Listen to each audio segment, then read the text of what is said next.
Hello, everyone. Hi, Cherie. Hi.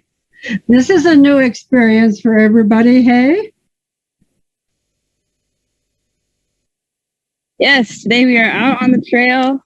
Yep. So tell everybody the horse that you're on and tell something about your horse and how you like him. Oh, well, this is Butte, and I like him a lot. He is 20 years old, and he is just a sweetheart to ride for someone who is an intermediate to experienced rider, which is why I am bringing up the butt on Butte today.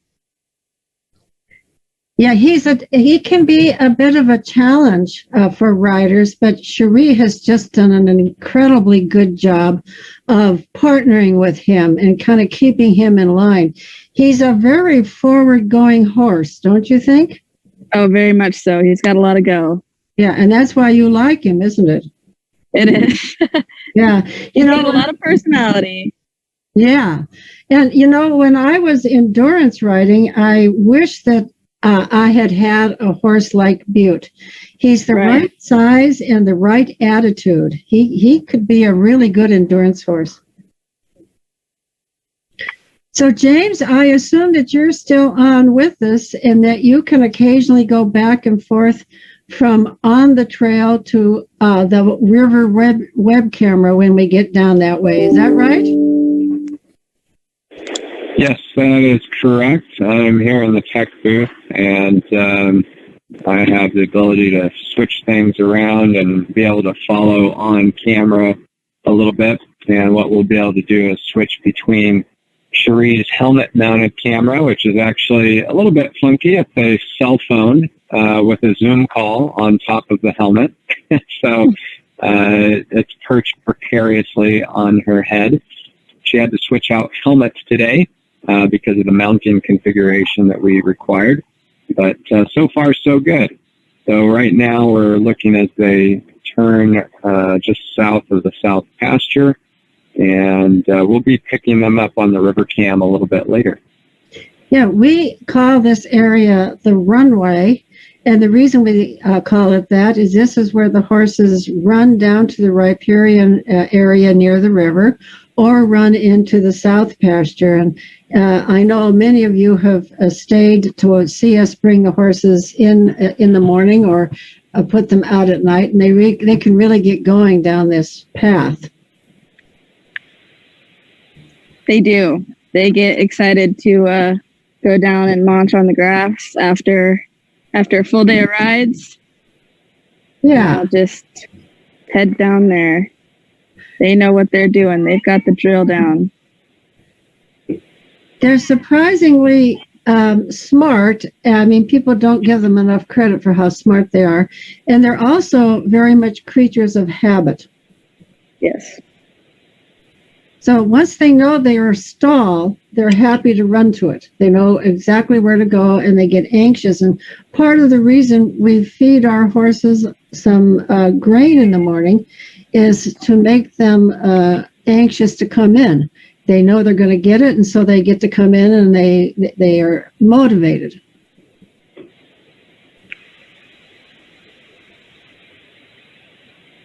Until they decide that they want to go in someone else's stall for the day. Yeah, sometimes. Then we have to have a discussion. Well, sometimes I like to play games with the wranglers.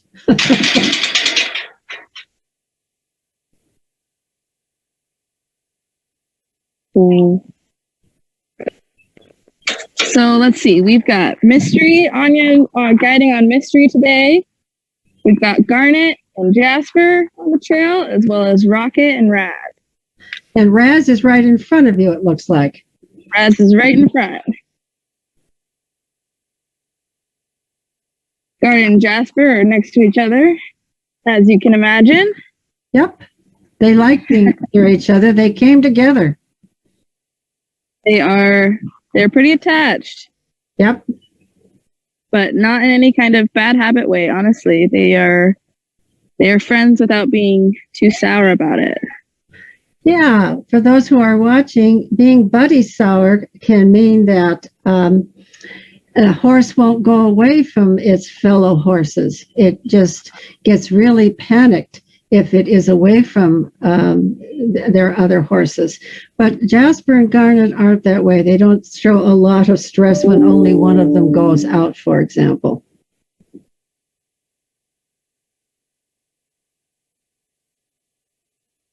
Now we're seeing you on the river cam, which is kind of fun. Cherie, we can see your bright red camera on top of your helmet. Do I look good? Yeah, you look great.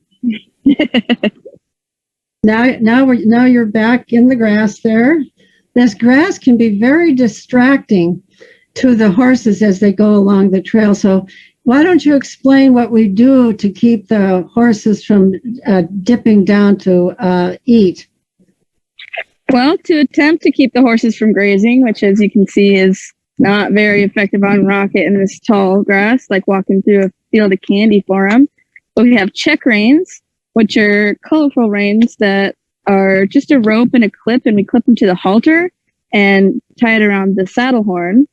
So that keeps their head in a comfortable position so that they can find their way in the river and along the trail, but it doesn't allow them to drop it all the way to the ground to eat. Yeah, but Rocket is strong enough to stretch them out, and so he's pretty successful sometimes and needs some extra motivation to get going. Yeah. Rocket is a guy who can read. Yep, give him a nice big kick. Good job. Yeah. Yeah, Rocket's a guy who can read his rider, and he knows if he has a rider that's not going to discipline him, he'll just take advantage. He's not the only one. No, they all really are that way, aren't they? They're very smart. Yeah.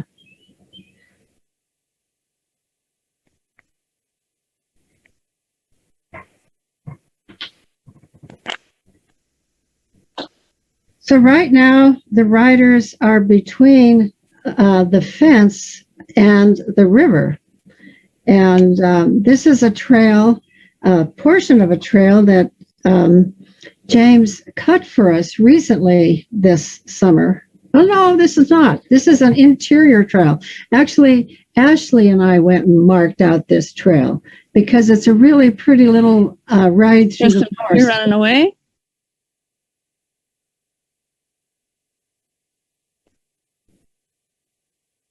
I enjoy this part of the trail because it's nice and shady.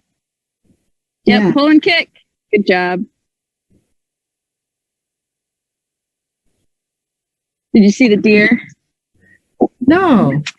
Oh. There's only so much I can do when you're on top of my head.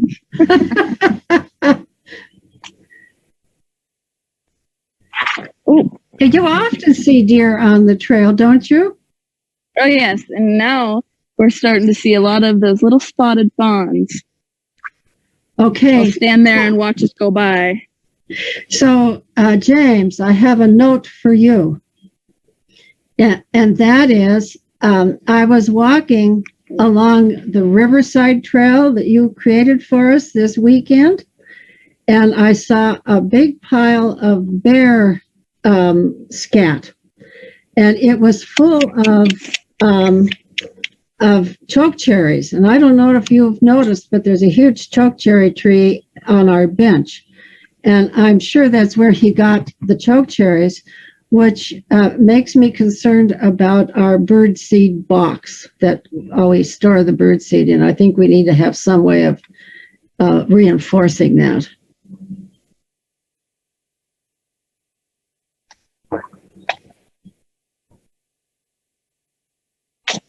The bears are out and about.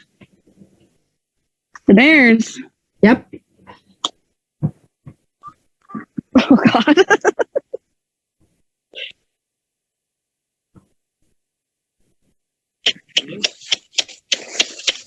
He can poop and walk.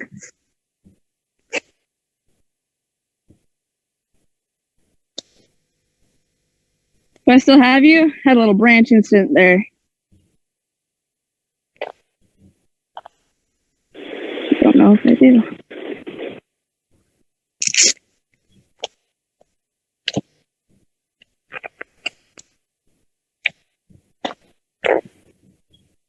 The chatters are saying from their chair they would love to see the bears.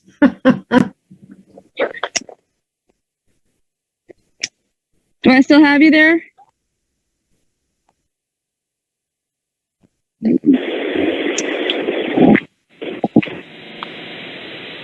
Yeah, you're still with us, Sheree. I ran into a branch.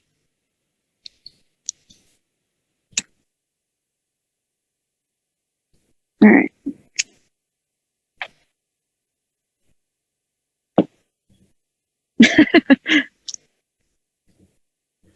So just to reassure you, Cherie, all these horses have seen bears at one time or another. Oh, I'm sure.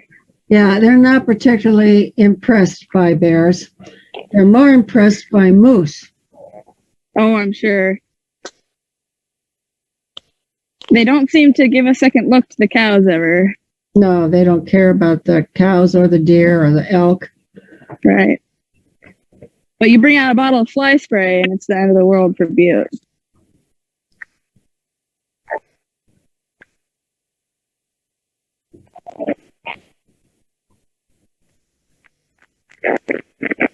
Yep. Pull. Use those legs.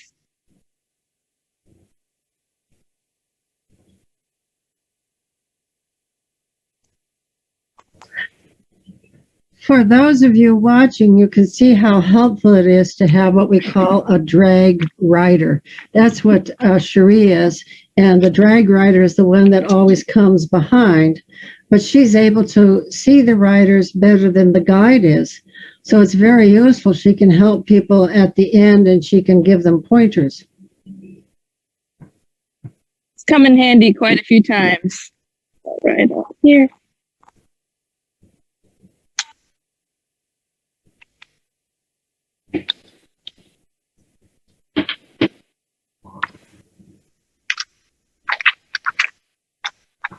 It's nice today because it rained yesterday, and one of the things about being a drag rider is that I eat a lot of dust. So hopefully we won't have to deal with that today. Yes, that rain was very, very welcome. We had it again last night. Oh, wonderful. Yeah. Took care of the smoke and the dust for me today. Great morning for a ride. Yep. This is the way Montana should be.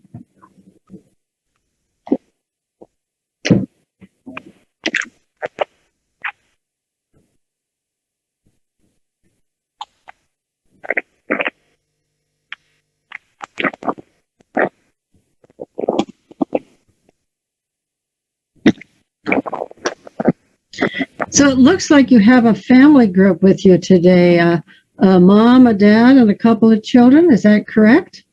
That is correct. It's a lovely way for visitors to have some fun, some Montana fun. It sounds like a couple of them have some experience riding. Oh, good. We're very much looking forward to this. So.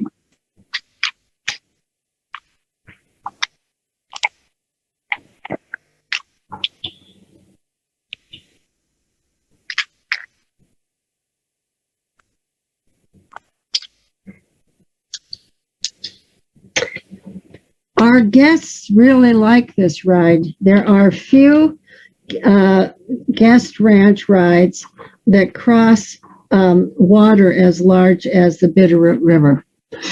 And it's really exciting for people to cross a big river. You know, if their first time, they can get a little dizzy. And what we tell people is to look to the far side, because if you're watching the horse go forward and the water come in a perpendicular direction, it can make you a little bit disoriented.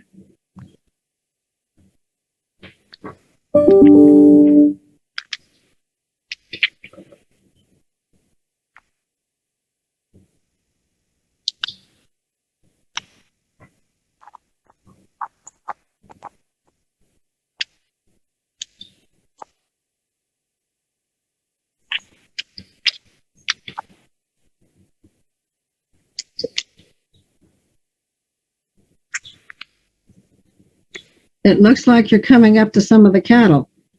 Yes. We've got a very curious little calf here. I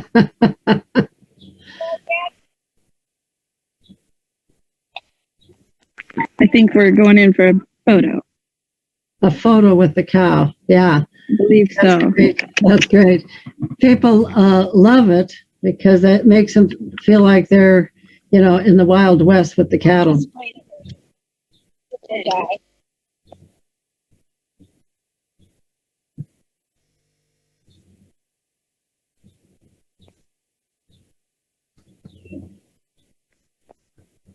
You explained to them that they wanted a picture with the cattle. Oh, yeah, well, I figured it out.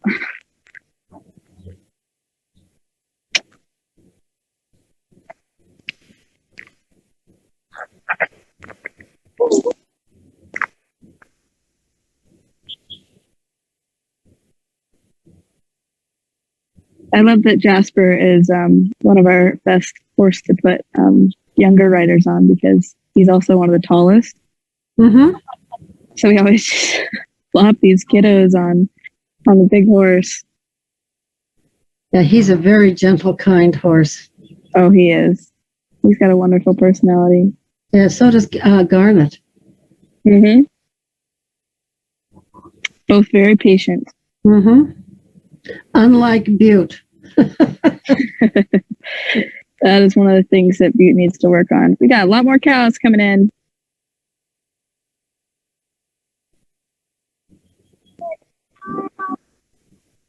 The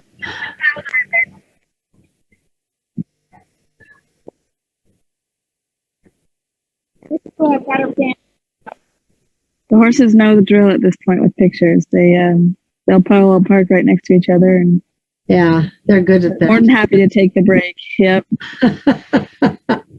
Yeah. As you can see, they're testing the limits of those check reins right now, dipping as far as they can get and getting the tops of those grasses. Yep. Mm.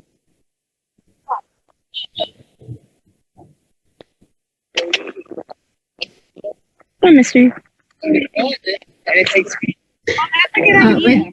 We have a question from one of our viewers asking if the calf is old enough that the mom won't care. And the truth is, these cattle are used to the horses. It's very interesting on both sides. It's true. They There are some granola bars. I'm not sure how old these ones are.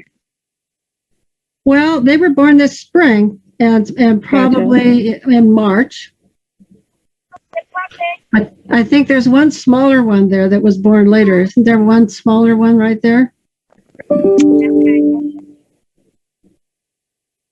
Yeah, over past these ones. Yeah. Mm-hmm. Oh, there is kind of a fence here, isn't there? Not anymore. Yeah, the fence is down. And don't get the horses near the fencing because there may be barbed wire on the ground. Right.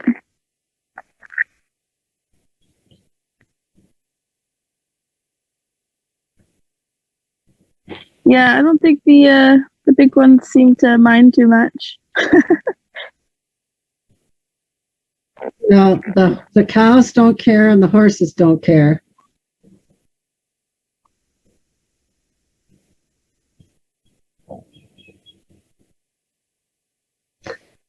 Yeah, Celia's pointing out that the littlest one was from the white cow. You're absolutely right, Celia. I remember that now. She did have a late baby.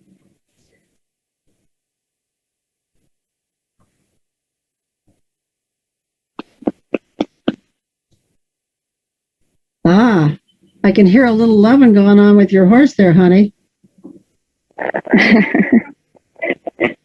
You gotta give the butt smack.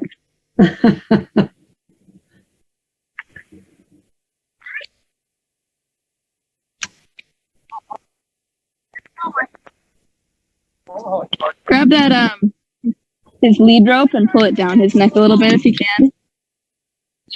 No, the striped one. There you go. Yeah, just went up because he put his head down. Perfect. How you feeling? Good.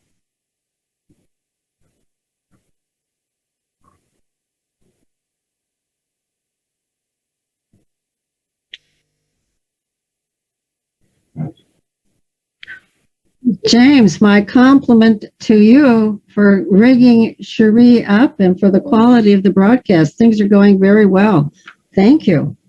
Yeah, it would be nice to have a little higher resolution imagery. In today's world, we're very used to GoPro cameras and other types of portable cameras that can capture some vivid action, very fast action, even people on motorcycles and things like that, or even scuba diving, things underwater.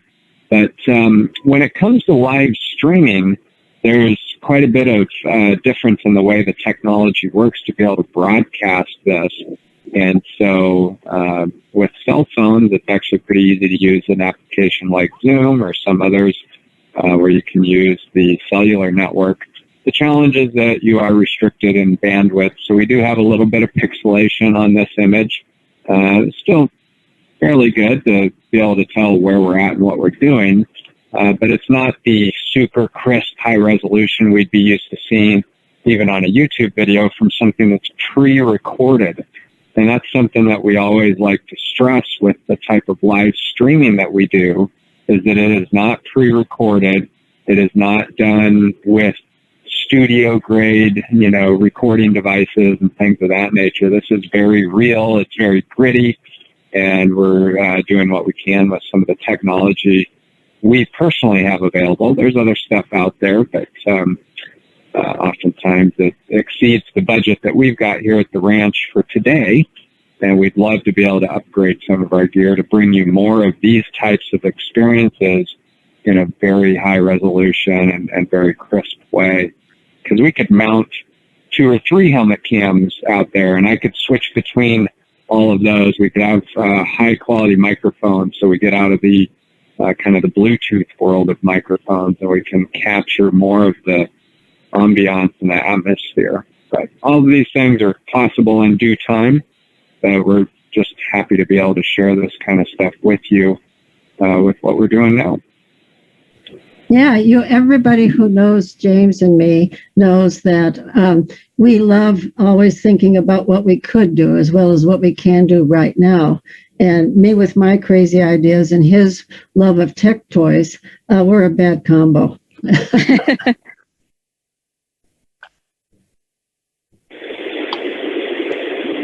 I'm impressed, though, James. The quality is as good as it is. Let me hear from some of our viewers. What do you think of the quality? Chime in on the chat. See if this is acceptable quality. I'd like to hear from you. Is this something you'd like to do again? I think it's pretty cool that this is even possible at this point, that, I'm on a horse on the trails and I can show you guys what I see every day. Yeah. Well, people just haven't seen this part of our ranch setup at all. I mean, we don't have any web cameras that reach this area.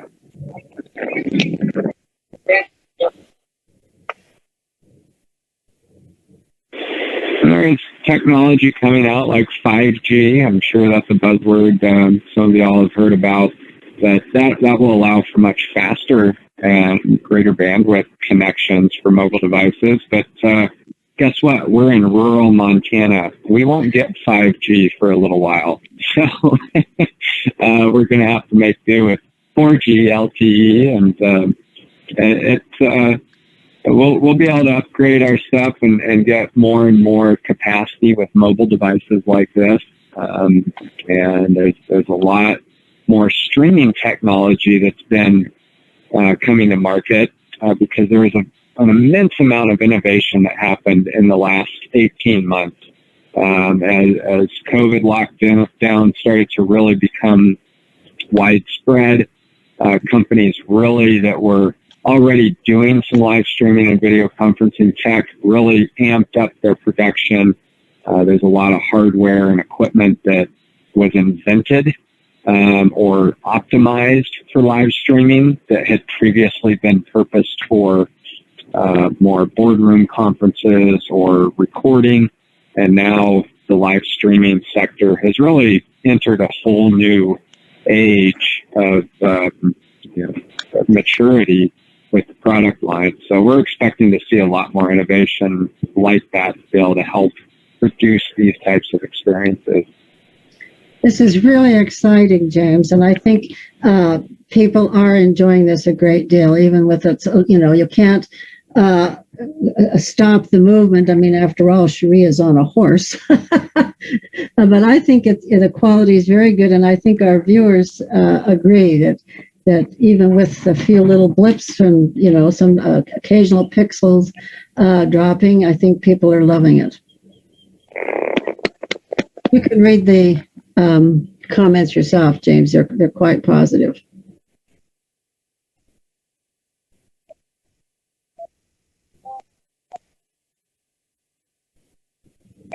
Yeah. I think it's really wonderful, particularly for the people who have been with us a long time. They know these individual horses and they see them in one capacity, and this just allows them to see them, really at work with, novice guest riders, and watch Cherie and Anya as they do their work. Take and pull. Don't be afraid to use those legs. Oh, Rocket.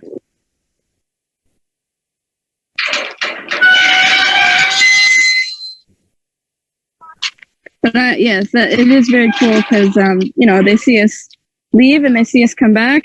Oh, Jesus, dude. They don't get to see the rest of it. And there's a whole chunk in there that gets very interesting. I'm excited to cross the river with you all. I have to tell people about that big green gate. I bought that gate while I was on a trip with guests. I bought it in a place called Townsend, Montana, and really inexpensive. And that's, I'm always looking for cheap things. And just slapped it to the side of our trailer to bring it home. It's fun.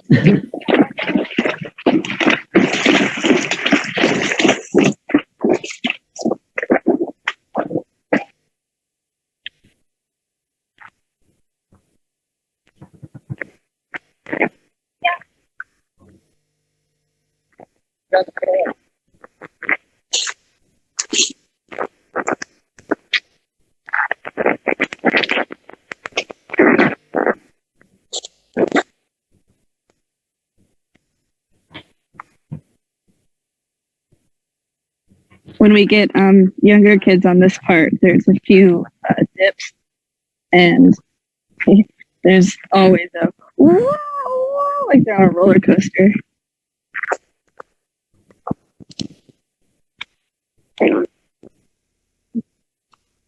Get the grazers, y'all. Yeah, you kind of go through a very vegetated area and then suddenly you pop out on the river.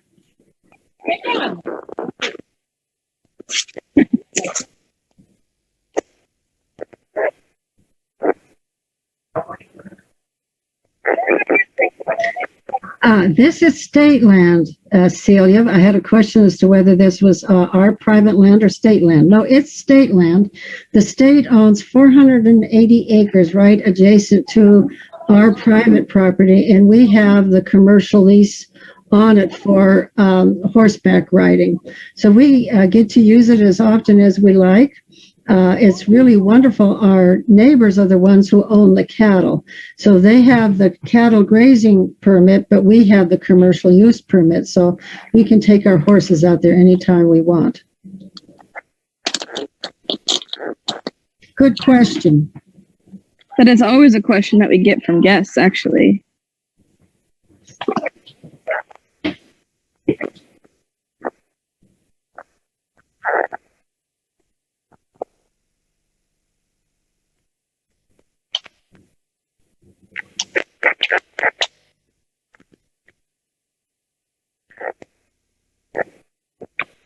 So they're on a little island right now.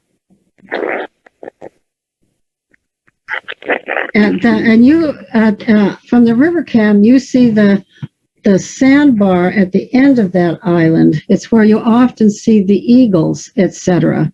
So right now they're going out to the end of that island, and you will soon see the big trunk that is washed up on that little spit of gravel that some of you call the elk horns or the moose horns.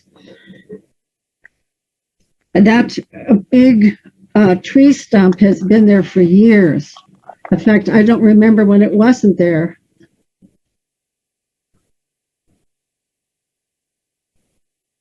Oh, yeah.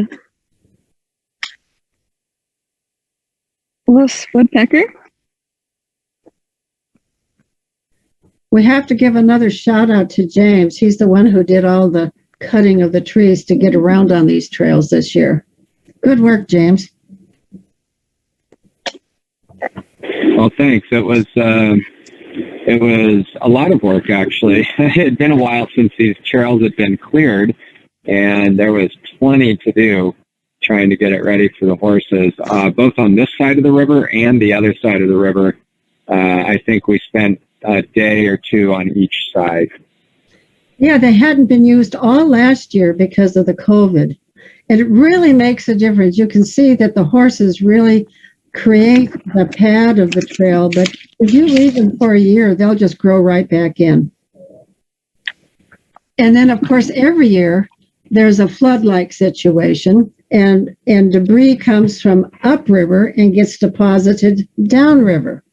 And so we have logs and all kinds of things that kind of wash up. So, Cherie, I'm going to ask you to ride up there and show people the moose's head. People will like that because this is the back side of the gravel bar that people see all the time. Yeah.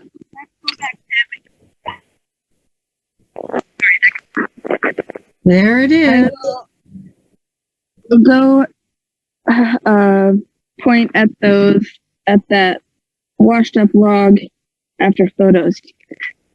Yeah, great.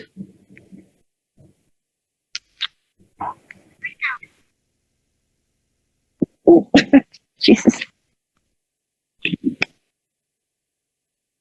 So this is the very end of the, maybe you can switch for a moment to the river cam, James, and show them where they are on the river camera. Because you can see them with the river camera from this position.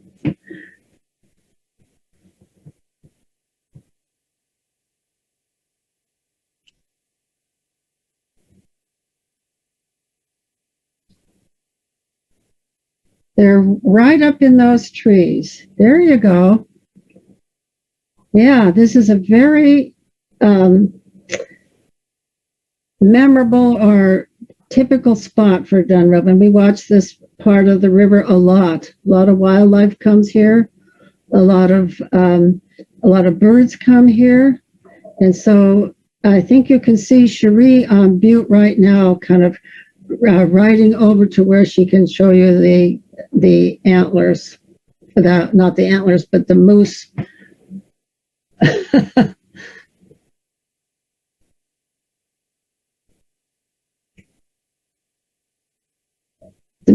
The moose log, Mr. Moose, as everybody calls it.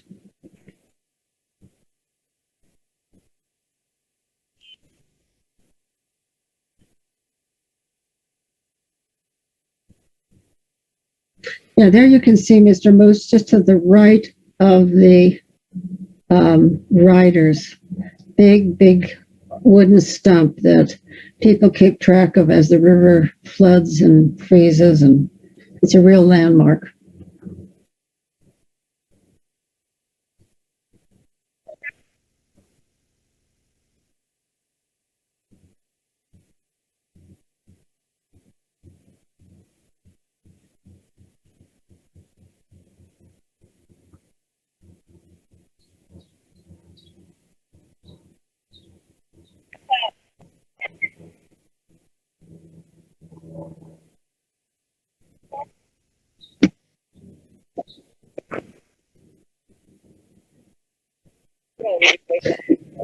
Yes, Cascade. He's a great water level gauge. And he's very, very heavy, so it doesn't float away when it floods most of the time.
All right, as I get back in line here, I can go see if I can sneak up on the other side of that sandbar and show you guys the moose antlers. No, it's a log. Oh, It's the big stump. Anya got excited. She says there's moose antlers over there.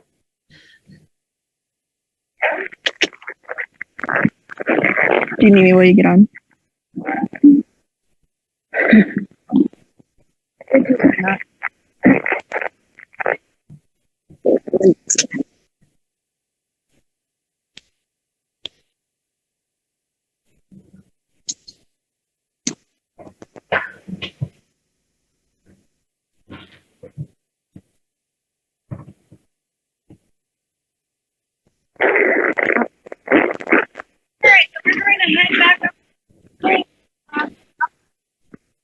So Cascade is suggesting that we get some goats to eat some of the bushes in front of Mr. Moose. And it's funny, it's funny that she should mention goats because my husband is campaigning for goats as weed control. So who knows? Goats could be in our future. There you go. Very good, Cherie. It's good to know what you guys are talking about because I actually never knew what we were talking about either. Yeah, you can see it now. You see it very well. There it is, the back of it. Yep. Thank you, Cherie. That's terrific.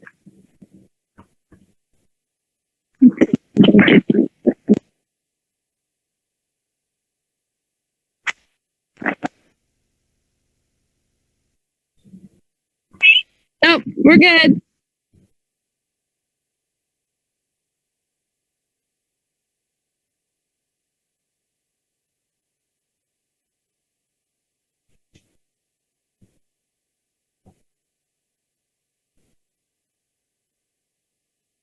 Everyone's thanking you, Cherie. That's a real landmark. I'm sure that's a whole new angle on it too.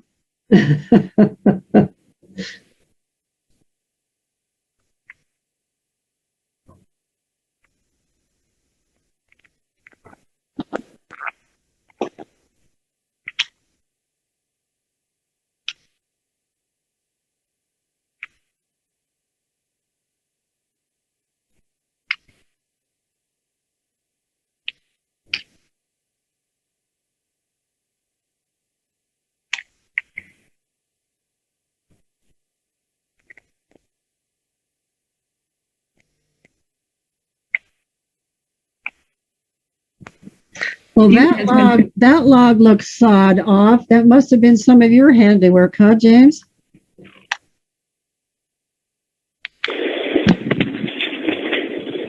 Oh yeah, we sawed a lot of logs. It was there were a few of them in there that were pretty good sized and needed to be taken down in chunks. A few of them were also quite rotten, so all you had to do is kind of pick away at them, and they started to disintegrate, almost vaporize. So those cottonwood logs don't take long to break down when they're on the ground like that. Yeah, they're kind of hollow. They're so soft and they're really hollow.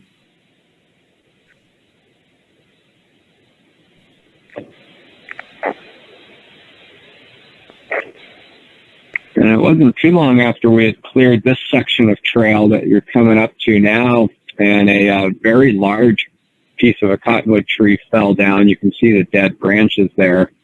But that came down after we had cleared the trail, so we had to come back and clear it again and push it off the trail. And this was a large tree. I mean, that was huge. It's a good thing nobody was riding down in here at that point. I'm always quite concerned when the wind is blowing and we have trail rides out on the trail and a storm is coming in, and they kind of got to get into an open area pretty quickly because it's hard to predict anything with these cottonwoods. Oh, it really is. In fact, we have a rule that we don't put the horses down in the riparian if we're going to have a big storm. The cottonwoods can handle quite a bit more wind than you'd think, how shallow their root system is, but They're called widowmakers for a reason. They come down.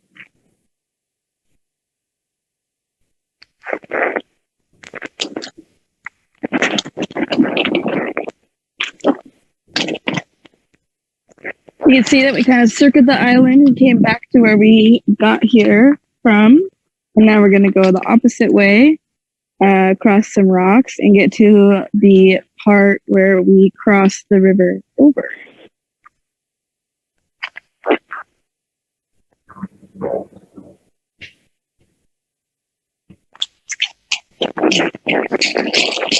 And we chose this particular site because it's one of the shallowest places. We can get across it earlier than we can some other parts of the river. And to the right of the riders, right there, kind of look to your right, would you, Cherie? There's a beginning of a beaver pond, and there used to be a beaver family in there. And we still have a beaver working around the area, which we've caught at night on the river camera. But I don't think that beaver pond is in use anymore.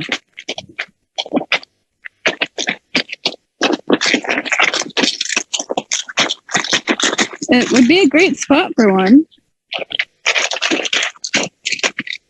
Yeah, there used to be a full beaver pond there.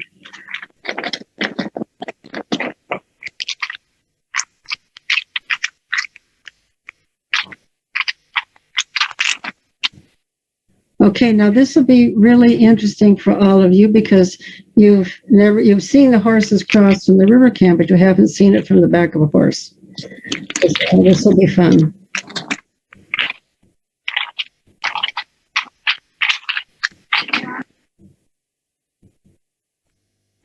Oh.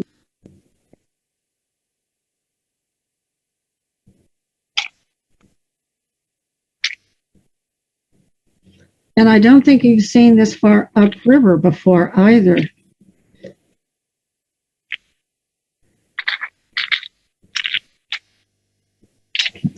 Where you're looking now, just beyond the riders, is the confluence with Lolo Creek. And Lolo Creek is a major tributary of the Bitterroot River. It comes out of the pass area. It's a big creek.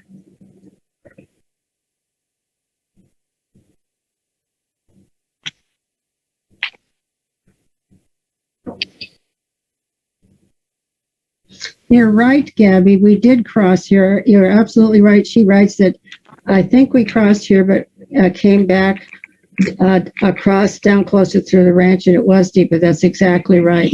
Crossing in front of our property, we do it, but it is deeper. And so in the early part of the spring, we always come up here because it's a lot shallower. And if you looked on Google Earth, you would see that the river is wider here, and then it narrows down. And of course, wherever it narrows down, that means it gets deeper.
there's a lot of instruction and a lot of detail that goes into making sure everybody's safe on these rides. I'm sure Cherie, what might seem kind of boring to the trail guides, but not so much to us, is just how much goes into making this happen. And I know, Suzanne, you've obviously taken a lot of guests out on the trail, and it can kind of become, second nature to the guide, but you've always got to remember that the guests, this may be their first time on a horse ever, or even in this type of an environment. And so it's always important, and I think Anya does a great job of making sure everybody feels safe and comfortable out there. Yeah, it's particularly true, James. It's a really good point when you cross a river. There's a couple of things you have to look for. If a person gets nervous, the horse begins to feel nervous too. And some of the horses really like the water, and they can think, maybe this would be a good time to roll in the water. And so I'm sure Anya is just making really sure that everybody feels comfortable and stays kind of focused on getting across the river. You don't want your horse to dawdle, because, if they start to paw the water, that can mean that they are interested in rolling. And if you don't know how to react to that, then that could become a situation. We did have one person ended up rolling in the river long years ago. And so I have learned to be very cautious, primarily from experience. You learn that something that you take for second nature is just completely new to other people. So yeah, it's very good to take everybody through in a way that they understand. And so here they go.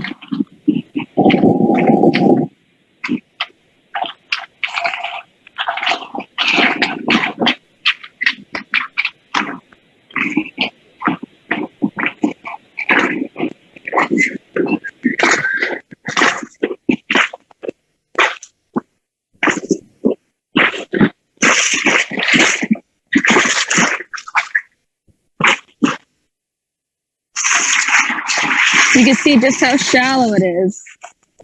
I'm sure it's also loud. Yes, it's very shallow this year. Very often, all summer long, it stays at the depth of the horses' bellies, and you get your feet wet. But this year, the water is very low.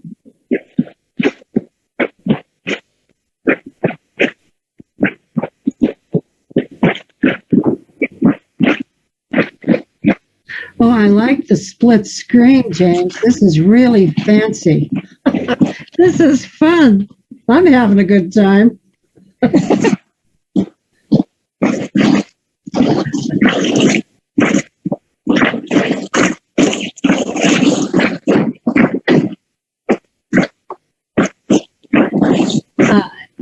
Yes, Dugan is about the only horse that doesn't really cotton to the water, although before the pandemic, we had him going back and forth every day. Oh, Rocket's peeing. Go ahead and stand up off his back.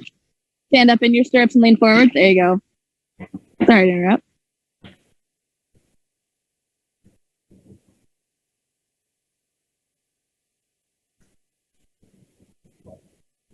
All done.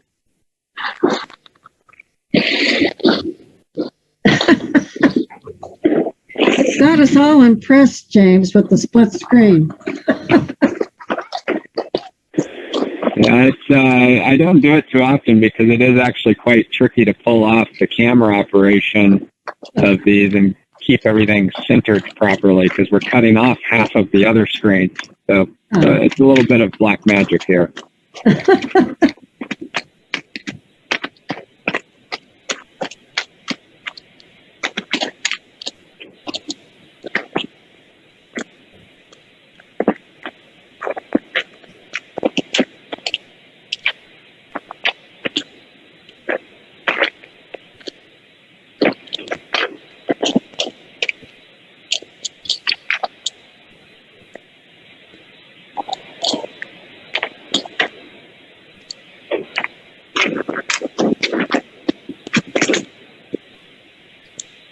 Now, this is a lovely little meadow that's between the river and another area that becomes an island at high water. You got water coming in from both directions during high water. But it's a nice grassy little area, and we commonly see wildlife over there.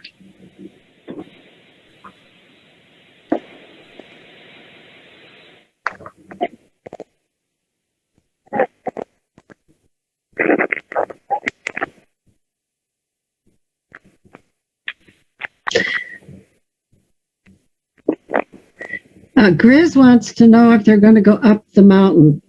I don't think so, but I'm not sure. Up the hill? Yeah. We have not been going up the hill. We've been going to ride in the meadow instead and spend more time around the river.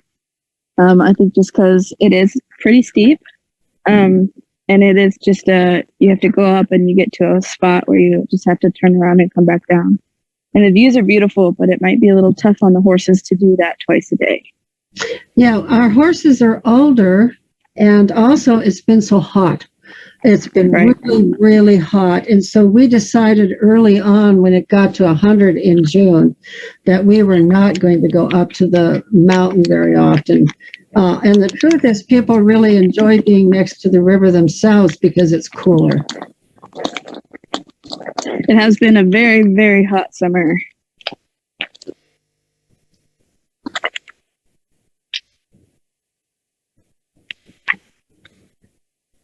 But I have yet to go swimming here. Somebody needs to show me the swimming hole.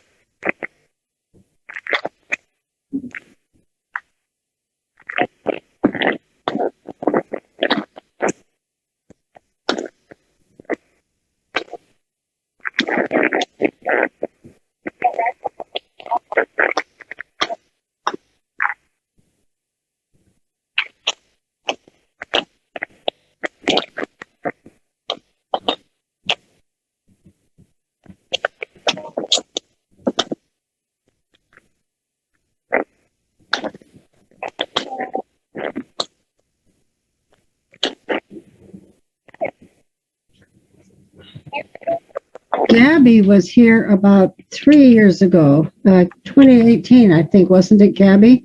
And which horse did you ride? Can you tell all of us which horse you rode when you went over there?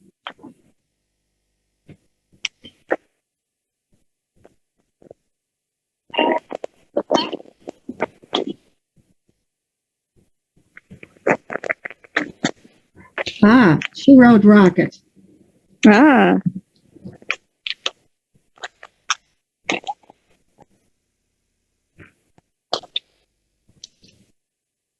I wonder if he was less round. I'm sure he was.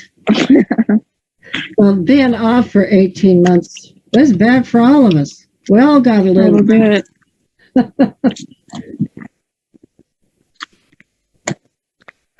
So now you have to come through a group of willows. And this was something James, again, had to cut the way through the willows.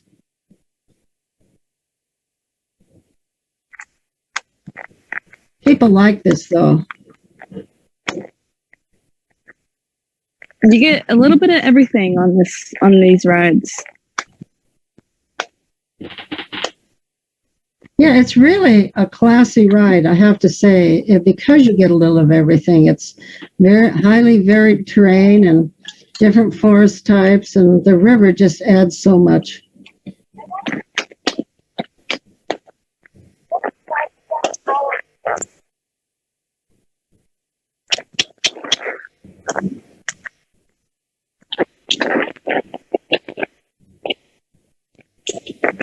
Good boy, Butte.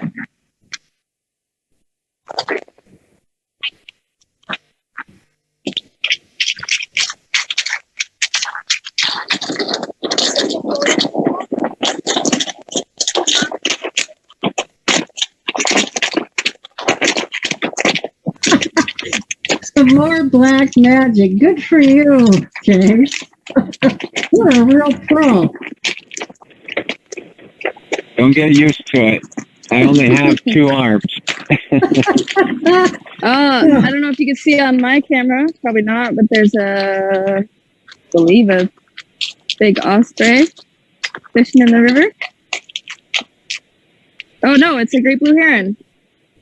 I need new glasses. The great blue heron, yeah. Oh, wonderful.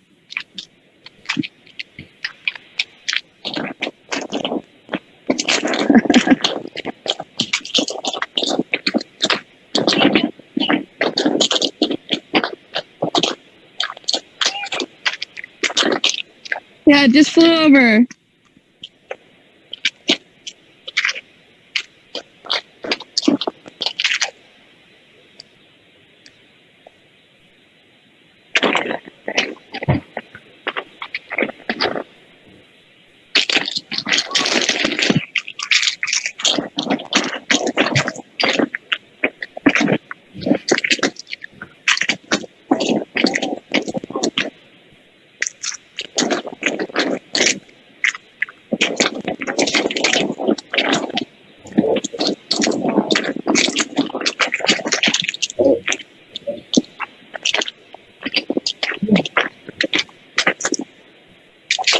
Is there anyone else in the chat who's visited Dunrovin before?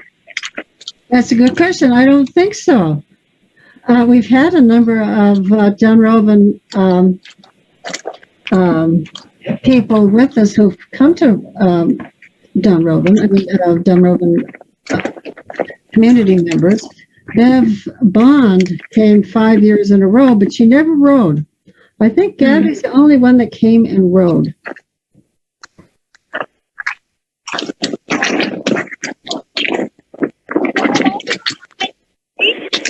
We've got Twinks coming this summer, I think, this week or next week, actually.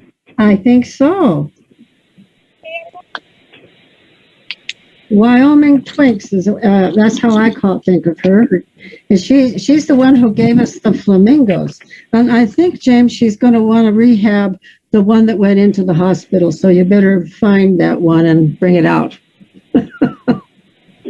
Oh yeah, it's hanging out here.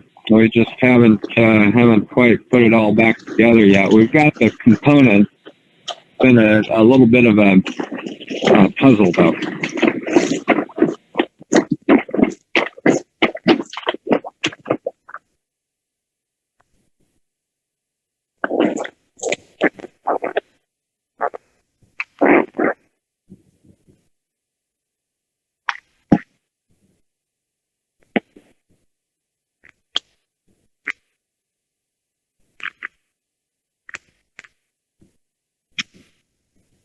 Now they're coming up to a lovely meadow on the opposite side of the river. It'll open up into a lovely meadow. There's some ponderosa trees.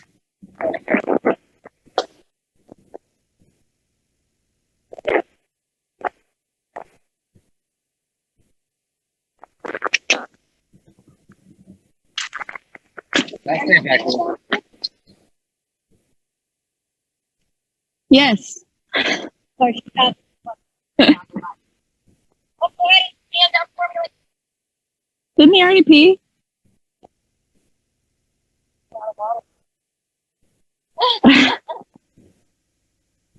Usually they do pee together.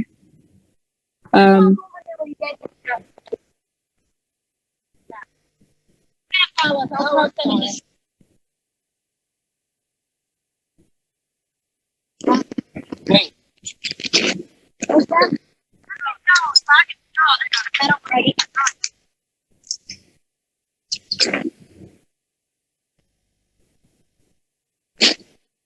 Right here in the shade? Sure. Rocket's gonna hang out too.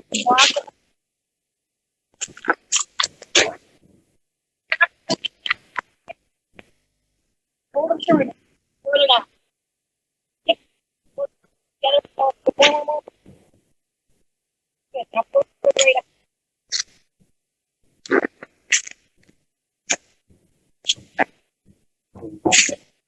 going there. Are you gonna hang out here too?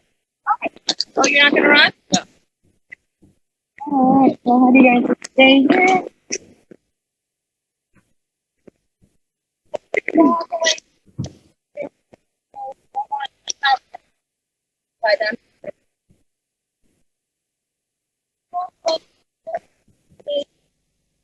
All right. Whoa. I should have grabbed onto their lead ropes.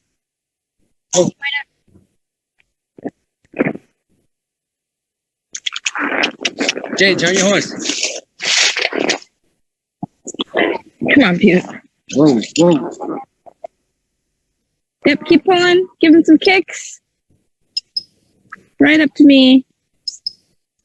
Perfect. I'm actually going to steal one of your reins. Sorry, Rocket.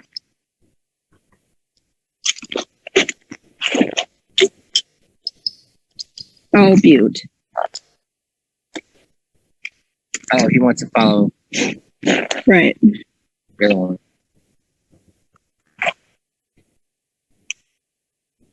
Butte.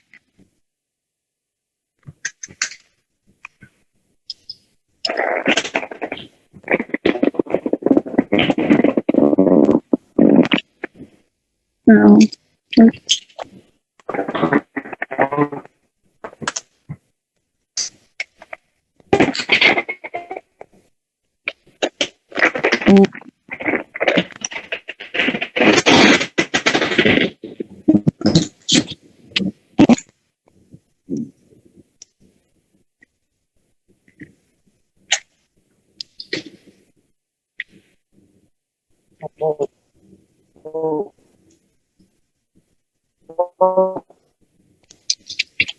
Good work.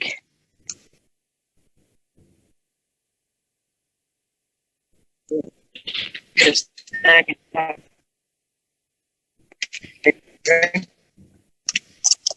one.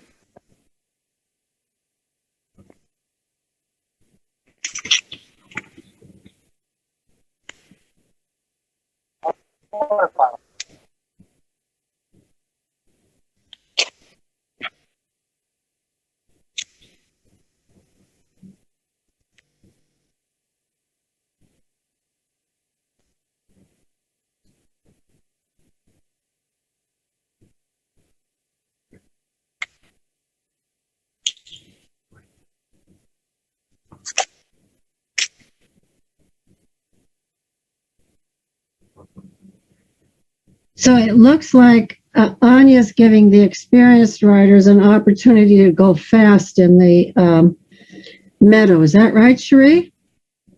That is correct.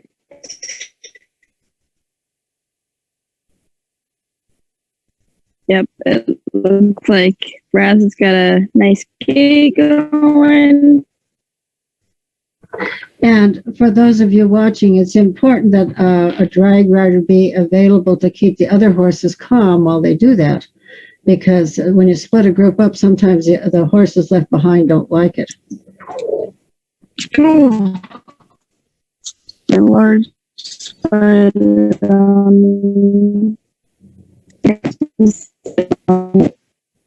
startling.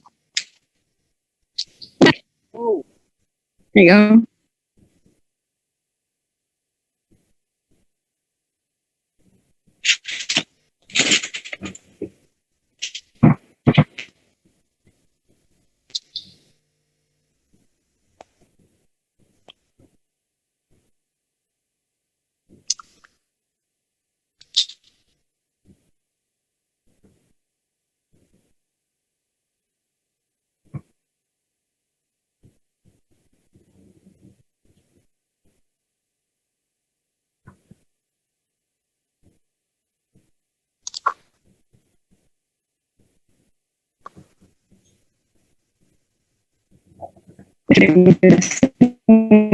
They were a couple horses wheeling around, but one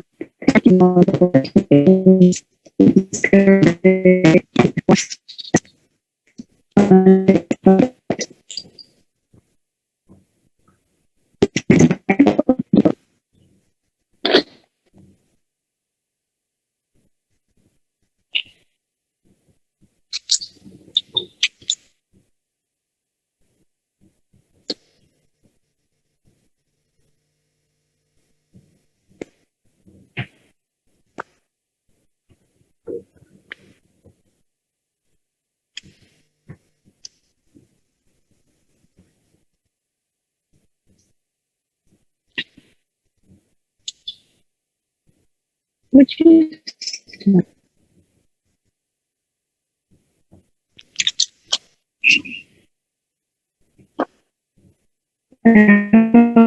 you're enjoying Jack.